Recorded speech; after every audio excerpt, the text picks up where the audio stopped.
c'est plutôt une plongée dans les alléchantes odeurs du patrimoine culinaire mondial. Madame, bonjour. Vous connaissez les tolérances en matière de poisson? Madame, bonjour. Madame, bonjour, je vous parle.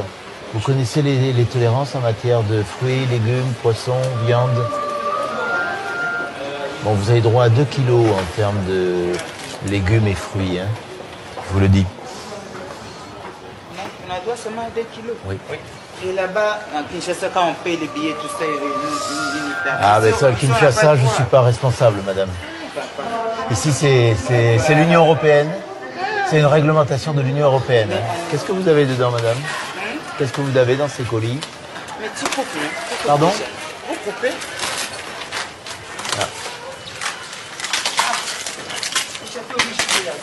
D'ailleurs, avec ces 2 glacières pleines à craquer, Rien pour l'instant, je sais pas. cette africaine de Kinshasa comptait importer en Europe un joli éventail de la cuisine congolaise. L'affaire aéroport, comment faire passer les denrées alimentaires, les nourritures africaines, les produits africains qu'on ramène d'Afrique. Comment les faire passer à l'aéroport? Bonjour la famille, bonjour à toute la communauté. Je vous laisse regarder cette vidéo jusqu'à la fin. N'hésitez pas à donner vos avis dans les commentaires et partager massivement cette vidéo. Donc on va regarder la vidéo jusqu'à la fin. On regarde cette vidéo. Partage et surtout quand je suis en direct. Aujourd'hui, comme vous avez pu bien voir dans les titres, on va parler de cette maman ici. Alors, je sais pas si... En fait, pour ces vols africains, c'est plutôt une plongée dans les alléchantes odeurs du patrimoine culinaire mondial. Madame, bonjour. Vous connaissez les tolérances en matière de poisson? Madame, bonjour. Madame, bonjour, je vous parle. Vous connaissez les tolérances en matière de fruits, légumes, poissons, viande? Bon, vous avez droit à 2 kilos en termes de légumes et fruits, hein. Je vous le dis. On a droit seulement à 2 kilos. Oui. Et là-bas, en Kinshasa, quand on paye les billets, tout ça, Ah, ben ça, Kinshasa, je ne suis pas responsable, madame. Ici, c'est l'Union européenne. C'est une réglementation de l'Union européenne. Qu'est-ce que vous avez dedans, madame? Qu'est-ce que vous avez dans ces colis? Mais tu coupes, hein? Pardon? Vous coupez?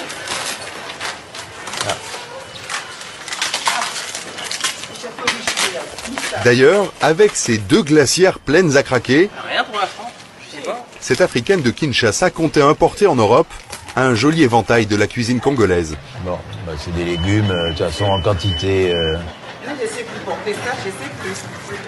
Mais madame, vous n'avez pas le droit d'importer ces produits. Madame, c'est de la viande fraîche. Non, c'est pas Non, la du viande, poisson, c'est du poisson. Ouais, Bon, c'est interdit. c'est interdit, mais tout va être saisi, madame, hein.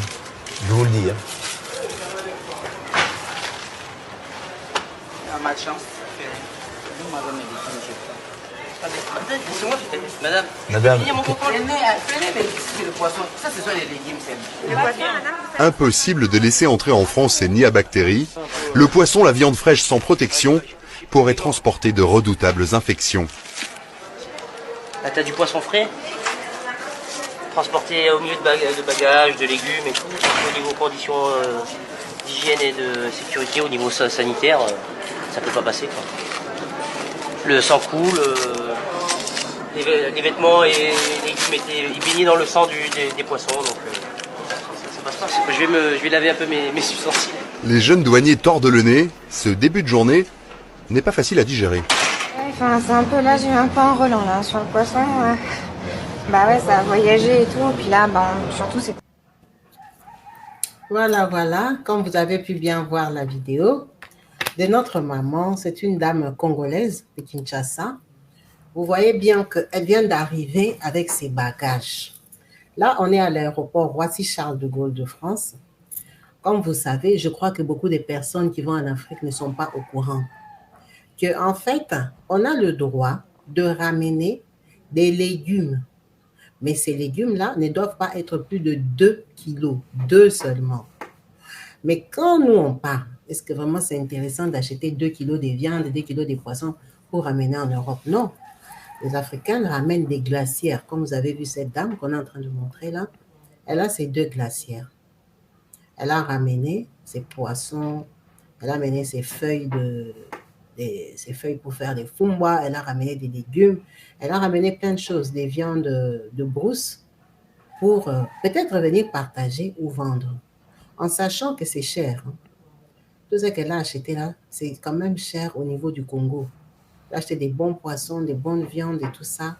C'est donné la peine de faire ça, c'est des grosses glacières. Ce n'est pas des petites glacières. Déjà, elle a acheté la glacière fermée, emballée et tout ça. Ce n'est pas facile. C'est très énervant quand on te prend comme ça.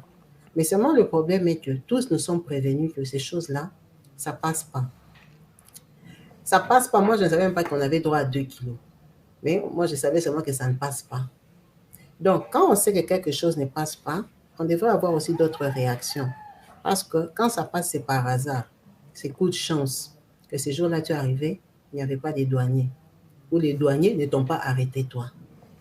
Vous voyez, les poissons fumés là, ça coûte cher. Et là, elle a la viande des brousses. Ça a même saigné là-dedans. Donc, pour eux, ils disent que ce sont des nids de... Comment il a appelé ça? Il a dit que c'est un nid de bactéries. Donc, il y a plein de bactéries dans sa viande-là qui vont donner des infections. Et blanc, là aussi, a exagéré. Comment ça, des infections? Nous, on mange ça, non? Ah. Donc, le blanc, là, il a dit que c'est un nid de bactéries. Carrément. Ça ne va pas passer.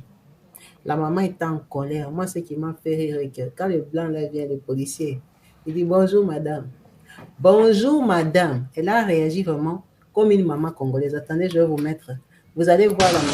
En fait, pour ces vols africains, c'est plutôt une plongée dans les alléchantes odeurs du patrimoine culinaire mondial.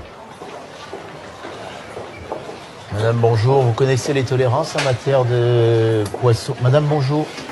Madame, bonjour, je vous parle. Vous connaissez les tolérances en matière de fruits, légumes, poissons, viande? Bon, vous avez droit à 2 kilos en termes de légumes et fruits, hein. Je vous le dis. On a droit seulement à 2 kilos. Oui. Et là-bas, en Kinshasa, quand on paye les billets, tout ça, Ah, mais ça, Kinshasa, je ne suis pas responsable, madame. La partie là m'a trouvé. On lui a dit bonjour. Maman ne répond pas, elle est déjà fâchée. On a arraché sa marchandise peut-être de $600. Hein? Elle a dépensé son argent, acheté des viandes de brousse là. Ça vient de la brousse, ça vient de l'Équateur. On a attrapé ça, on a lavé tout ça, on a congelé bien. L'emballé, elle arrive, il l'attrape. Il vient lui dire bonjour. Elle n'a pas répondu. Madame, bonjour. Madame, je vous parle. Elle a pris le policier là du haut. En plus, il vient lui expliquer qu'il va jeter ça. Elle a droit qu'à 2 kilos. La maman commence à dire, mais à Kinshasa, quand j'ai payé, et les papas de Kinshasa aussi, les douaniers, vous laissez passer les glaciers comme ça, vous savez que ça ne va pas arriver à destination. La maman là aussi, elle dit qu'à Kinshasa, on l'a laissé passer. Est-ce qu'à Kinshasa, les douaniers là de Kinshasa ont un mot à dire devant les mamans d'Europe comme ça? Hein? Même s'il veut bloquer la glacière, elle va lui donner $50, la glacière va passer. C'est ce qui est grave. Et que, en Afrique, je crois qu'officiellement aussi, ça doit être interdit. Parce que c'est quand même des pays qui travaillent avec l'Occident depuis longtemps. Ils savent que ces mamans, quand elles passent avec leur glacière, là, on va les stopper. Mais ils les laissent quand même passer. S'ils les compliquent, ils bouffent les 50 €, $50, $100 à l'aéroport, elles passent avec leur truc. Mais prendre beaucoup de risques comme ça pour arriver à être arraché de ça, c'est vraiment dommage. Moi, ce que je trouve dommage, c'est que les Africains, nous sommes quand même plusieurs ici. Nous sommes en Europe depuis des décennies. Décennies. On a couché les enfants ici qui ont des 30 ans, 35 ans, 40 ans en Europe. Pourquoi on n'arrive pas à fabriquer ces histoires-là ici nous-mêmes? On n'a pas dit que c'est tout le monde qui doit aller au travail. Et on n'a pas dit que quand on fait les sociétés, on doit faire seulement les mêmes sociétés. Comme on a dit société des bâtiments, nous tous on se jette dedans. Non. Il y a des gens aussi qui peuvent étudier ces marchés-là. Pourquoi on laisse ça aux Chinois? Vous savez que les Chinois, là, ils ont quitté leur pays. Ils sont venus s'asseoir ici en France. Ils ont compris que nous, on mange la chikwang, on mange les bâtons. Hein? Ils commencent à fabriquer ça pour nous. Ça ne vient pas de Chine. Ça, ils fabriquent ça seulement ici à Paris. Ils ont fait leur machine, ils ont commencé à fabriquer ça pour nous. Ils fabriquent pour nous tous les Africains là et on achète ça, on mange. Pourquoi nous les Africains? En France, ici, il y a aussi l'eau. En France, il y a les poissons. Pourquoi on n'attrape pas, on ne fait pas société de pêche? où on va collaborer avec les pêcheurs français. On prend leurs poissons, on les fume. Au lieu seulement de faire société d'échafaudage, faire un truc officiel. Parce qu'en France ici, il y a les saucisses fumées, il y a les viandes fumées des Français. On fume ça ici en France. Hein. Pourquoi nous, on ne fait pas des sociétés comme ça, où un Africain investit, il fait une société, il commence à fumer le poisson comme on aime là. Il fume pour nous le poisson, on va acheter, on n'aura plus ces casse-têtes-là, que les gens doivent voyager, faufiler, passer comme ça. Et c'est vrai que parfois, ça arrive avec des bactéries. C'est vrai que ça arrive, parfois tu manges, tu as mal au ventre. Parce que pour arriver, c'est passé tellement par plusieurs chemins que ça s'est abîmé. Ou toi tu manges, tu supportes parce que tu étais né en Afrique. Tu donnes à tes enfants, tout le monde a mal au ventre dans la maison. On peut fabriquer ces histoires-là nous-mêmes. Ici en France, il y a des terrains. On peut aussi acheter des terrains, des plantations. On plante nos légumes. Nos légumes à nous là, qu'on se bat pour faire venir, oh l'oseille, oh feuilles de patates, oh tout ça. Il y a des terrains ici en France. Il y a des terrains là dans les montagnes, là-bas moins cher. Vous achetez aussi des terrains, vous faites l'agriculture.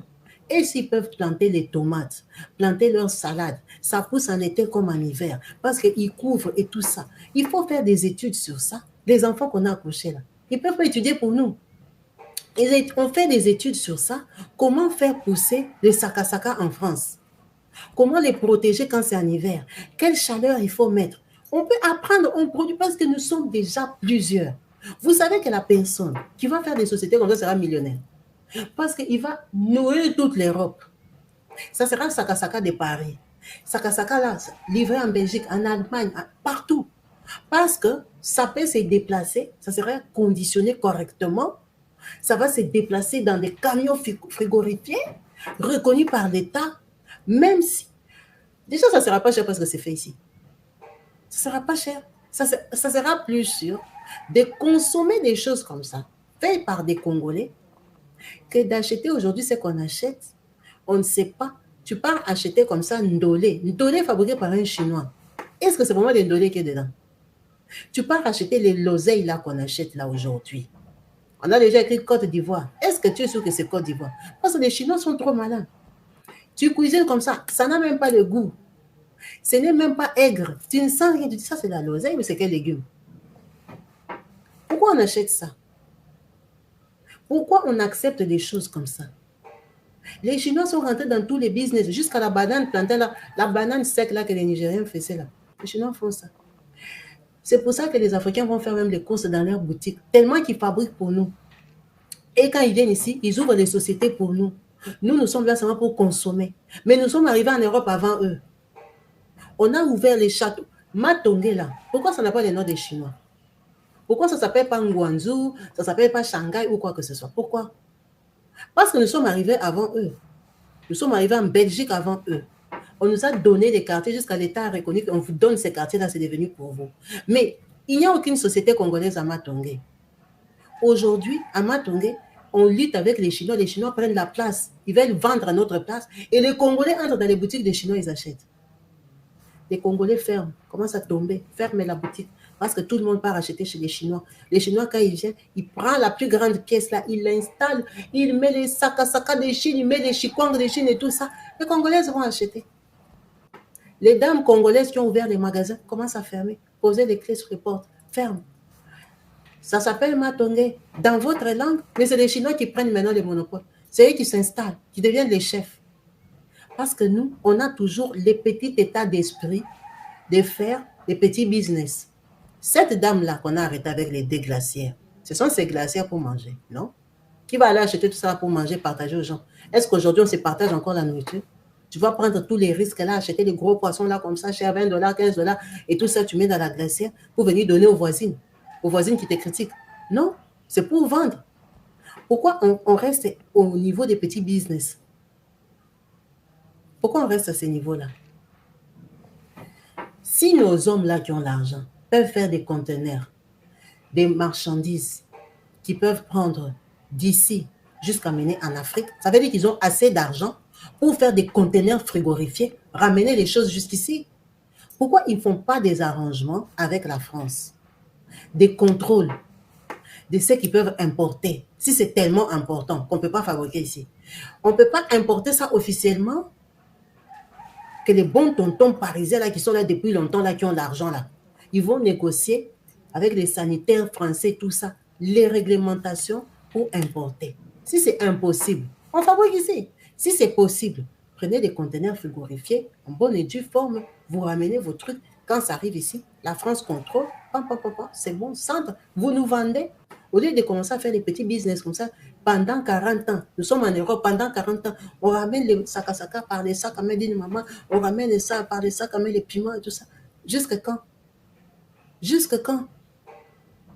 Aujourd'hui, vous allez à Auchan, on vend le piment. C'est les Chinois qui leur ont vendu ça. Pas les Blancs qui ont planté ça ici. Hein. Est-ce que ce sont des vrais piments? Nous tous, on fouille, on n'achète pas ça, oh, ça pique pas. Ça pique pas parce que c'est les Chinois qui ont planté ça. Et ils connaissent le piment. Oh. C'est nous-mêmes qui connaissons notre piment, comment on le plante, comment le piment il pique. Mais on est incapable de faire ça. On est incapable de faire ça parce qu'on ne voit pas grand. On se limite toujours au petit business. Dès quand tu voyages, ramène-moi la crème, ramène-moi comme ça. Il y a les écoles ici où on fabrique les crèmes. Allez apprendre à fabriquer les crèmes de peau noire. Il y a quelques personnes qui ont fait peut-être des études sur ça. Ça commence à venir. Ce côté-là, quand même, bravo aux Africains. Ils commencent à apprendre à fabriquer les crèmes pour nos peaux parce qu'on habite ici. Il y a les climats. Il faut étudier la peau noire, fabriquer les crèmes pour nous. On n'aura plus besoin d'aller chercher des crèmes qui ont dit d'hydroquinone en Afrique, venir gâter nos peaux. Quand on les gâte ici en Europe, on va les réparer avec quoi? Comme ça, on va changer des mentalités. Les enfants qu'on a accouchés ici se décapent pas. Donc, c'est une génération des gens qui sont venus d'Afrique qui se décapent. Maintenant, comme ils ont refusé de s'intégrer ou ils sont habitués à se décaper, il faut leur apprendre à se décaper avec les bons produits. Des produits qui sont fabriqués ici avec la vitamine E, avec je ne sais pas quoi, mais que les Africains eux-mêmes peuvent étudier pour eux-mêmes. Ou on attend encore que les Chinois quittent la Chine, viennent étudier pour nous, comme ça ils vont faire une marque moins chère. Parce que l'Africain, quand il est parti étudier ça, quand il termine, il fait sa gamme coûte 300 €. Sa gamme coûte 250 €. Toi, tu sais que les Africains achètent la crème à 15 €. Quand il met, ça devient toute blanche. Tu vas fabriquer ta gamme des produits, tu la mets 250 €. C'est pour que quel Africain achète ça? Soyons sérieux aussi. Soyons sérieux, arrêtons de faire des choses comme ça. Quand tu apprends les études, il faut savoir que les crèmes que tu es parti apprendre à faire là, en France, ici, on fabrique les crèmes, les Nivea, les Mixa. C'est des prix abordables, les 7 €, les 10 €, les 12 €. Tu peux acheter ton petit pot et tout ça, ça te fait bien ta peau. Pourquoi toi, quand tu pars apprendre à fabriquer la crème, tu veux faire seulement les mixtures qui vont faire 200 € pour que les Africains achètent? C'est pour ça que vous faites vos études, vous terminez, vous faites vos crèmes, on n'achète pas. C'est trop cher. Vous savez qu'on a beaucoup d'enfants ici en Afrique, en Europe. Qui va commencer à prendre la charge de s'acheter une crème de 250 € chaque mois quand il y a 4 enfants dans la maison? Tu peux acheter une fois pour essayer, pour te faire plaisir, mais le mois prochain, quand tu dis, ah, sa crème là était bien, mais, ah, son huile caviar là était bien, mais, ah, son truc là, je ne sais pas quoi là, mais, 250 € c'est beaucoup. Faites des crèmes, étudiez, faites des crèmes qui peuvent s'adapter à nos peaux, hein. Comme vous savez, nous on aime être clair là. Vous mettez beaucoup de vitamine E dedans pour nous claircir. Vous mettez un peu de citron, ça va nous faire des belles peaux là, comme on aime se décaper là. Comme ça, vous vendez aux Africains, ils vont acheter. Vous mettez ça 15 €, 20 €. Si vous mettez même 50 € déjà, ils vont acheter. Parce que quand même, il y a le travail, il y a le mélange des produits. 50 € ça peut passer. Il faut arrêter à faire vos gammes là qui coûtent 250 €. C'est pour ça qu'on ne vous soutient pas. Vous allez faire, vous faites la publicité, une Africaine a fait la crème. Tu pars regarder sur son site comme ça. Toi-même, tu te déconnectes. Toi-même, tu te déconnectes. Tu touches comme ça 75 €. Tu touches comme ça 35 € savon. Tu touches gel de douche 45 €. C'est exagéré. C'est vraiment dommage qu'on en soit encore là, à ce style de petit business. En fait, pour ces vols africains, c'est plutôt une plombe. Après tout le nombre d'années qu'on soit encore au niveau d'être contrôlé comme ça. Hein? D'être contrôlé, regarde, on lui ouvre les valises. La maman est découragée. Elle regarde à gauche, elle dit, ah, Nzambenangai, ça c'est quelle malchance. Elle a tenu la hanche. Elle ne veut même pas répondre au papa là. Bonjour, bonjour, bonjour quoi. Tu prends ma valise et puis tu me dis bonjour. Ça c'est la réaction vraiment d'une Africaine fâchée. Mais elle se maîtrise parce qu'elle a vu qu'il y a la caméra de TF1. Elle a compris qu'elle est en train d'être filmée, sinon elle allait se fâcher correctement. Mais c'est dommage qu'après tout ce temps-là, tout ce temps passé en Europe, on soit encore à ce niveau de discuter. C'est vraiment horrible. C'est vraiment dommage. On a plus de capacités que ce qu'on présente à l'Occident. On est capable de faire de très grandes choses. en sachant que si on les fait, et naturellement, on sera soutenu par la communauté parce qu'on n'a pas d'autre choix. On n'a pas d'autre choix.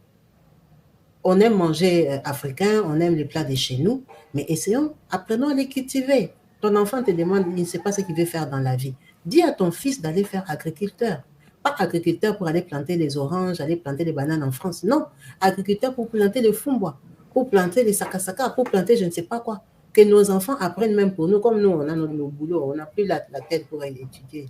Les gens, c'est déjà fini. À cet âge-là, on ne peut pas aller faire ça, on n'a plus le temps et l'énergie de faire ça. Donc, que les enfants qu'on a accouchés ici, à étudier ça, à apprendre à faire pour nous les bâtons, à planter le manioc, hein? On mange beaucoup de manioc, faire pour nous les farines de manioc et tout ça. Ils font pour nous, on va plus acheter les trucs des Chinois, fumer les poissons là comme ça. Même si ce sont les poissons des Blancs, si c'est fumé, c'est fumé. Ils n'ont qu'à bien fumer ça comme on fume chez nous. Ils achètent les machines et tout ça. On va acheter. C'est vraiment dommage de vivre des situations comme ça. En tout cas, merci beaucoup à vous tous qui avez pris votre temps et votre patience de suivre cette émission jusqu'à la fin. En vous remerciant d'avance pour vos multiples commentaires au bas de la vidéo. Je vous souhaite une bonne soirée chez vous. Restez